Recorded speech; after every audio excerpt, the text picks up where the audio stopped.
Good morning, কেমন আছো সবাই? চলে এলাম আবার একটি নতুন ভিডিও নিয়ে। আমার চ্যানেল মেলবং বেঙ্গলি ইন মেলবার্নে তোমাদের সবাইকে স্বাগত জানাই। আজকের ভিডিওতে তোমরা দেখবে আমি মেলবার্নে প্রথমবার একা একা থেকে সারাদিন কি করলাম। কিছু শপিং করতে গেলাম, বাইরে ঘুরে বেড়ালাম, রাত্রিরে রান্নাবান্না করলাম, বাড়ি যাওয়ার জন্য ব্যাগ গুছালাম, এইসব করেই পুরো দিনটা কাটিয়েছি। আর আজকের ভিডিও তাই নিয়ে। চলো তাহলে শুরু করা যাক।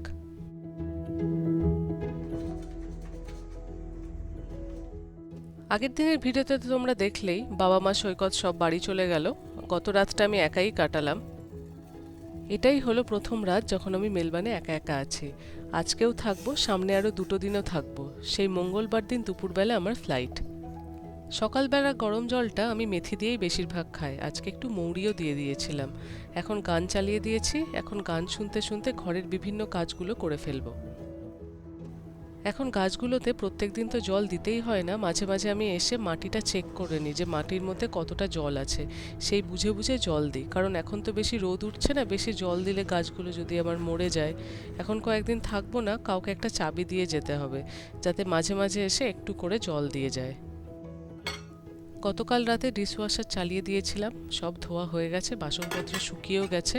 এখন সেগুলোকে ঠিক জায়গায় রাখাই হলো কাজ।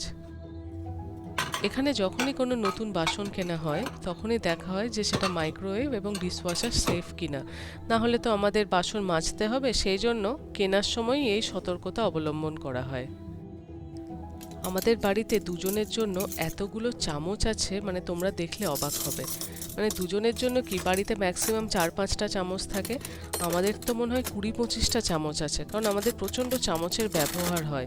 আর বারে বারে ধুতে হয় বলে আমরা একগুচ্ছ চামচ কিনে রেখেছি, যাতে একবার ডিশওয়াশার চালালে অনেকগুলো চামচ ধোয়া হয়ে যায়। অলমোস্ট সবই ঢোকানো হয়ে গেল। এইভাবে আমরা বাটিগুলোকে রাখি একটার পর একটা স্ট্যাক করে। এবার বাড়ি গিয়ে কয়েকদিন অফিসের কাজ করতে হবে, তাই বাড়ির ল্যাপটপটা তো নিয়ে যাবই, তার সাথে একটা মিনি সিপিইউ আছে, সেটা নিয়ে যায়। সেটাতে কাজ করতে বেশি সুবিধে হয়, কোনো একটা মনিটরের সাথে কানেক্ট করে নিলেই কাজ হয়ে যায়। তাই তার সাথে যেসব তারটার আছে সেগুলো নিয়ে একটা ঝোলার মধ্যে ভরে দিই, যাতে ব্যাগের মধ্যে রাখলে এদিক ওদিক না হয়ে যায়।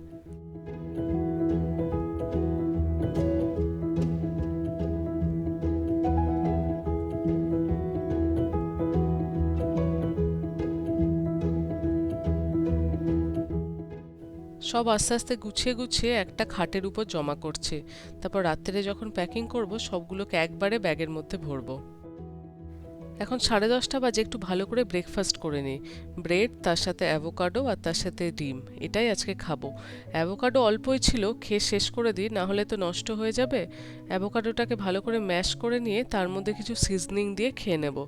বেশি অন্য কিছু করব না, তাতে সময় বেশি লাগবে, জাস্ট একটু সিজনিং করে দিলেই ভালো করে খাওয়া হয়ে যাবে।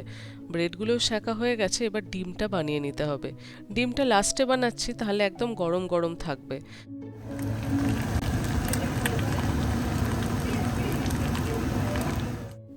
এই রকম ব্রেকফাস্টের সময় আমার সানি সাইড আপস খেতেই সব থেকে বেশি ভালো লাগে। অমলেট বা অন্যান্য কিছু খেতে খুব একটা ভালো লাগে না। চলো সব কিছু প্লেটের মধ্যে সাজিয়ে নিয়েছি, এবার খেয়ে নিই। বাড়িতে একা একা থেকে নিজের জন্য ব্রেকফাস্ট বানিয়ে এইভাবে খেতে সত্যি একটু উইয়ার্ডই লাগে। এরকম তো কখনো করিনি, এবারেই আমার প্রথম এখানে একা থাকা। অন্যান্য ছুটির দিন আমি আর সৈকত বাইরে বেরিয়ে কফি এবং তার সাথে আরও অন্যান্য খাবার খাই, কিন্তু আজকে বাড়িতেই খেয়ে নিলাম। ফ্রিজের মধ্যে অনেক ব্রেড ছিল, সেগুলোকেও শেষ করার দরকার ছিল। চলো খেয়ে দিয়ে একদম রেডি হয়ে বেরিয়ে পড়লাম। এখন গিয়ে একটা কফি নেব। ব্রেকফাস্টটা বাড়িতেই করলাম, কিন্তু কফিটা আর বাড়িতে বানিয়ে খেতে ইচ্ছে করলো না। নিচেই এখন একটা খুব ভালো কফির দোকান খুলেছে, সেখান থেকেই কফিটা নিয়ে তারপর আমরা যাব শপিং করতে। রাস্তার বাঁ দিকের গাছগুলোর একটাও পাতা নেই, আর ডান দিকের গাছগুলো দেখো, এখনো কিন্তু বেশ কিছু পাতা আছে। আমি যবে বাড়ি থেকে ফিরবো তখন ওই গাছগুলোতেও আর কোনো পাতা থাকবে না। চলে এলাম আমি চিয়ার্স কফিতে। One cappuccino please. না, নো সুগার। এই ক্যাফের ভেতরটা আমার খুব সুন্দর লাগে, এত গাছপালা দিয়ে সাজানো থাকে, এখন একটা ফায়ার প্লেসও আবার বসিয়েছে।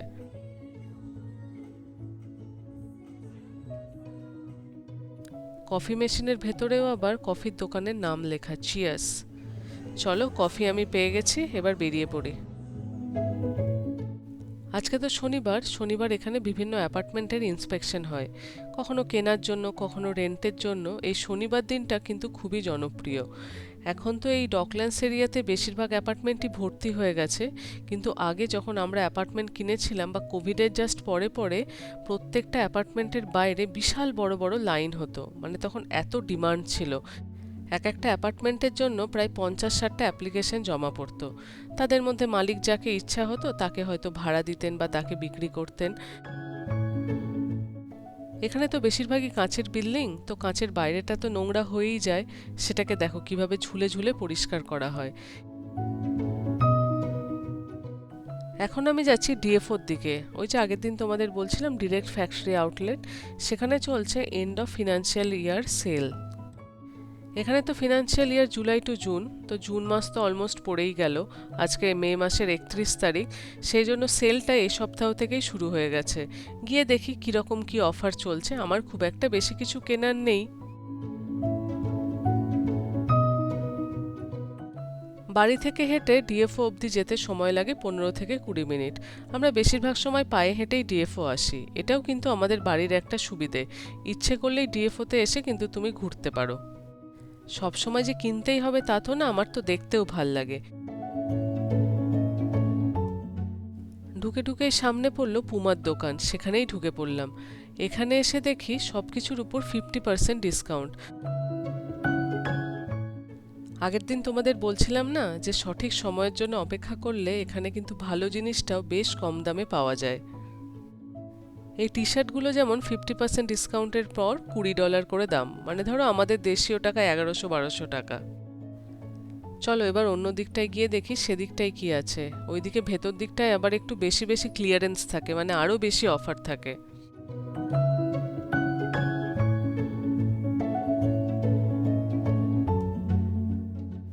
এই হুডিটা যেমন $29 পাওয়া যাচ্ছে, মানে এটার উপর বিশাল ডিসকাউন্ট চলছে। তাছাড়া ওই জুতোগুলো হয়তো লাস্ট পেয়ার বা দুটো পেয়ার বেঁচে আছে, এগুলোর উপরেও কিন্তু প্রচুর ডিসকাউন্ট দিচ্ছে।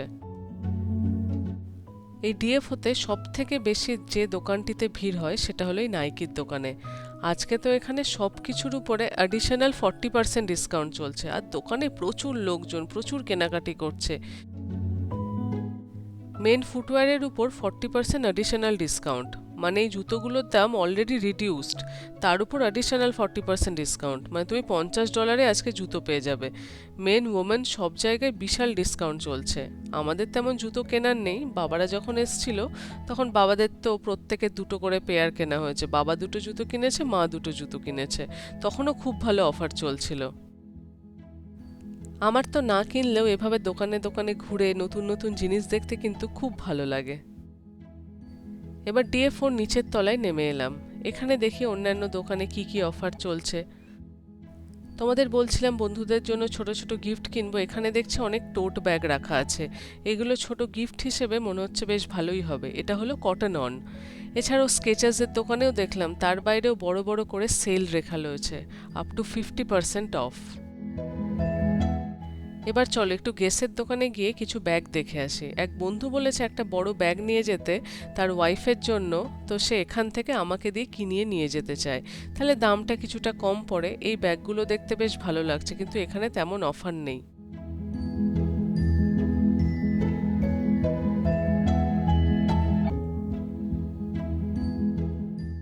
এই ব্যাকপ্যাকটা দেখতে আমার খুব ভালো লাগছে। এইবার এলাম ফসিলসের দোকানে। এখানে দেখছি 70% ডিসকাউন্ট চলছে।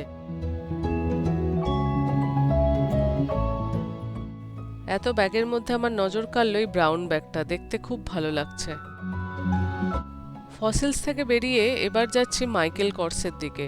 সেই দোকানের বাইরে দেখলাম লেখা আছে স্টোর ওয়াইড 60% অফ, তার মানে ভালোই ডিসকাউন্ট চলছে। আর ভালো ডিল পেলে মাইকেল কর্স নেওয়াটাই ভালো হবে, কারণ মাইকেল কর্সের ব্যাগের দাম ইন্ডিয়াতে বেশ বেশি, এখান থেকে নিয়ে গেলে বেশ খানিকটা কম পড়বে।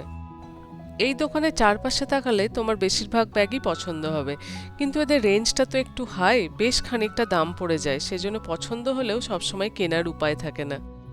বন্ধুর সাথে ভিডিও কল করে এই ব্যাগটাকেই ঠিক করলো, সেজন্য এই ব্যাগটা আমি কিনে ফেললাম ওদের জন্য। চলো মোটামুটি এখানকার কাজ শেষ। একটা ব্যাগ কেনা হলো, বেশ মজা লাগছে। নিজের জন্য কিনি আর বন্ধুর জন্য। আমার তো দারুণ লাগে কোনো কিছু কেনাকাটা হলে। আমি এবার ডিএফও থেকে বেরিয়ে পড়লাম, যাচ্ছি ট্রাম স্টপের দিকে। ট্রাম ধরে চলে যাব সিটির দিকে। সকালবেলা দেখো কীরকম মেঘ করেছিল, এখন চারপাশটা কী সুন্দর ঝলমলে রোদ উঠেছে। আর দেখো চারপাশের রেস্তোরাঁগুলো সব কীরকম ভর্তি।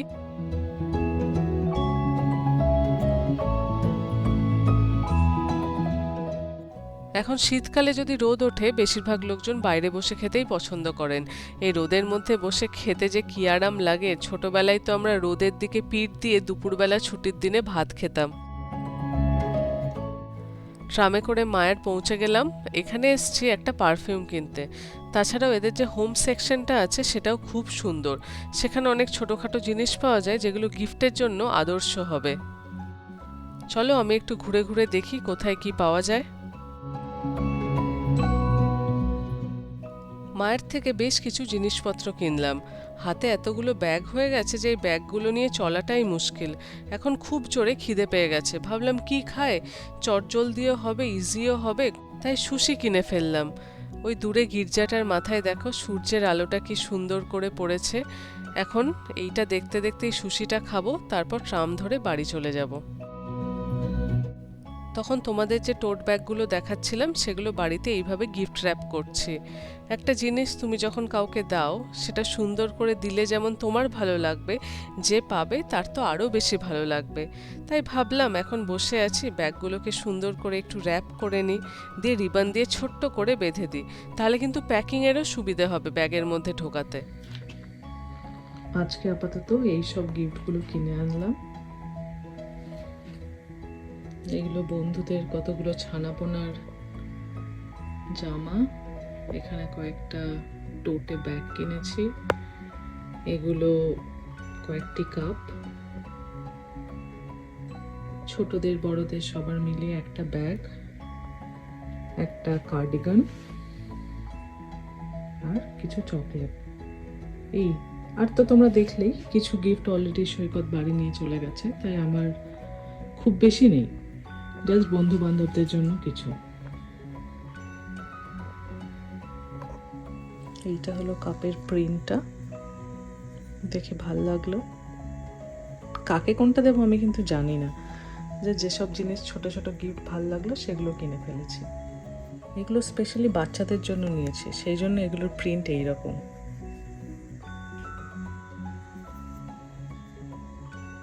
আর এইরকম প্রিন্টের কিছু কোস্টার নিয়েছি, বন্ধু বান্ধবদের দেবো। যখন বাড়িতে বসে চাটা খাবে তখন টেবিলের উপর কোস্টার রাখা থাকলে আমার কথা মনে পড়বে এই ভেবে। কেমন হয়েছে বলো কিন্তু তোমরা গিফটগুলো। জানি ছোট, সবার জন্য বড় নিয়ে যাওয়া তো সম্ভব না, কিন্তু যেটা কিনেছি খুব ভালোবেসে দেখে শুনে কিনেছি।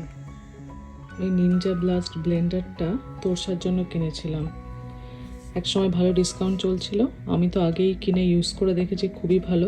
তারপর ভাইয়ের জন্য একটা কিনেছিলাম, তোরসার জন্য এইটা কিনেছিলাম, এখন নিয়ে যাচ্ছি। আর নিজের জন্য কিনেছিলাম পুমার এই হুডিটা। বললাম না তখন $29 পাওয়া যাচ্ছিল, আর কোচের এই পারফিউমটা।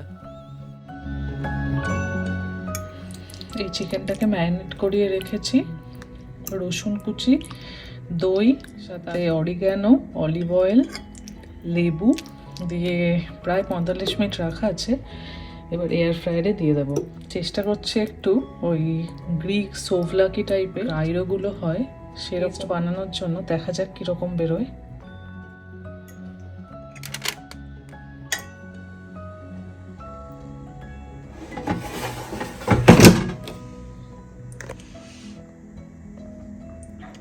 $180 আপাতত 10 মিনিট দিয়ে দেখি কি দাঁড়াচ্ছে। তারপর সেদ্ধ হয়ে গেলে 200°তে দিয়ে একটু চার্ট করে নেব। দুবার 10 মিনিট দেওয়ার পর কি অসাধারণ হয়েছে দেখো, কি সুন্দর উপরটা চার্ট হয়ে গেছে। টেস্ট করে দেখতে হবে কেমন।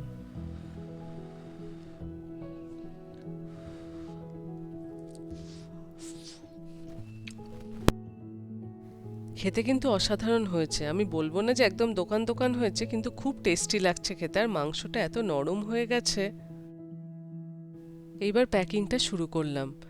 অনেকগুলো মাল আস্তে আস্তে ভরতে শুরু করি, তারপরে তো আবার দুদিন অফিস, এখন থেকে ভরে রাখলে পরের দিকে আর তেমন চাপ হবে না। বাড়িতে শুনলাম প্রচণ্ড গরম, সেই জন্য লিনেন, টি শার্ট এইসবই বেশিরভাগ নিয়ে যাচ্ছি, বেশি মোটা জামা কাপড় একেবারেই নিয়ে যাচ্ছি না। এছাড়াও চকলেট বা অন্যান্য গিফটগুলোও রয়েছে, সেগুলোকেও ঢোকাতে হবে, তাই ভাবলাম আজকে রাতেই প্যাকিংটা সেরে ফেলি। একটা দিক অলমোস্ট হয়ে গেল, এবার অন্য দিকটা করব। চলো তাহলে আজকের ভিডিওটা এখানেই শেষ করছি। আজকের এই ভিডিও তোমাদের কেমন লাগলো আমাকে কিন্তু অবশ্যই জানিও। ভালো লাগলে একটা লাইক করে দিও, আর আমার চ্যানেল যদি তোমাদের ভালো লাগছে তাহলে প্লিজ সাবস্ক্রাইব করে পাশে থেকো। আজকে শরীরটা খুব একটা ভালো নেই, ঠান্ডা লেগেছে, সেই জন্য গলাটা ধরে গেছে। শুনতে খারাপ লাগলে একটু ক্ষমা করে দিও। আজ তাহলে আসি, সবাই খুব ভালো থেকো, টাটা।